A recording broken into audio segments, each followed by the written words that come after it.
মদিনার মুসলিমদের পক্ষে ছিল মাত্র ৩১৩ জন নিরস্ত্র সৈন্য, ২টি ঘোড়া আর ৭০টি উট।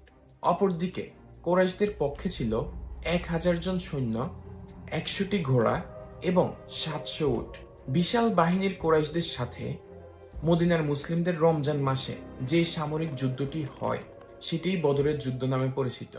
মহানবী হযরত মুহাম্মদ সাল্লাল্লাহু আলাইহি সাল্লাম যখন মদিনায় হিজরত করে মদিনাবাসীকে দ্বীনের পথে নিয়ে আসতে লাগলেন, একে একে সমস্ত রকমের পাপ কাজ বন্ধ করে দিতে লাগলেন, ঠিক তখনই মদিনার কুরাইশরা তাদের অস্তিত্ব সংকটে ভোগা শুরু করে। ফলশ্রুতিতে ইসলামের ঘোর শত্রু আবু সুফিয়ান দ্বারা মিথ্যা প্রচার করে মহানবী সাল্লাল্লাহু আলাইহি সাল্লামকে চিন্তায় ফেলে মুসলিম কাফেলাকে মানসিকভাবে দুর্বল করে দেওয়ার পায়তারা করে।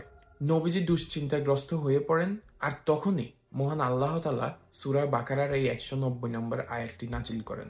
তাদের সাথে যুদ্ধ করো যারা তোমার সাথে যুদ্ধ করে, তবে সীমা লঙ্ঘন করো না, কারণ মহান আল্লাহ তাআলা সীমা লঙ্ঘনকারীকে পছন্দ করেন না। আল্লাহর নির্দেশ পেয়ে নবীজি সাল্লাল্লাহু আলাইহি সাল্লাম সৈন্য সামন্ত নিয়ে নামে মাত্র সামরিক যুদ্ধের প্রস্তুতি নেন এবং ফলশ্রুতিতে আল্লাহ তাআলার গায়েবী সাহায্যের মাধ্যমে যুদ্ধে জয়লাভ করেন। পবিত্র রমজান মাসের ১৭, ১৯ এবং ২১ এই ৩ দিন যুদ্ধ হয়। যুদ্ধে কুরাইশদের নেতা আবু জাহেল সহ ৭০ জন কুরাইশ মৃত্যুবরণ করেন। আরো ৭০ জন কুরাইশ মুসলিমদের হাতে আটক হন। অন্যদিকে ১৪ জন মুসলিম শাহাদাত বরণ করেন। বদর যুদ্ধে মহান আল্লাহ তাআলা মুসলিম কাফেলাকে সাহায্য করার কথা সূরা আল ইমরানের ১২৩ নম্বর আয়াতে তুলে ধরেছেন।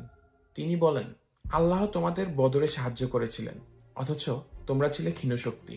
পবিত্র রমজান মাসের এই যুদ্ধ ছিল অসত্যের বিরুদ্ধে সত্যের যুদ্ধ, অন্যায়ের বিরুদ্ধে ন্যায়ের যুদ্ধ। আর এই যুদ্ধের ফলাফল আমাদের এই শিক্ষা দেয় যে অন্যায়কারী যতই শক্তিশালী হোক না কেন, দিন শেষে জয় আসে ন্যায়ের।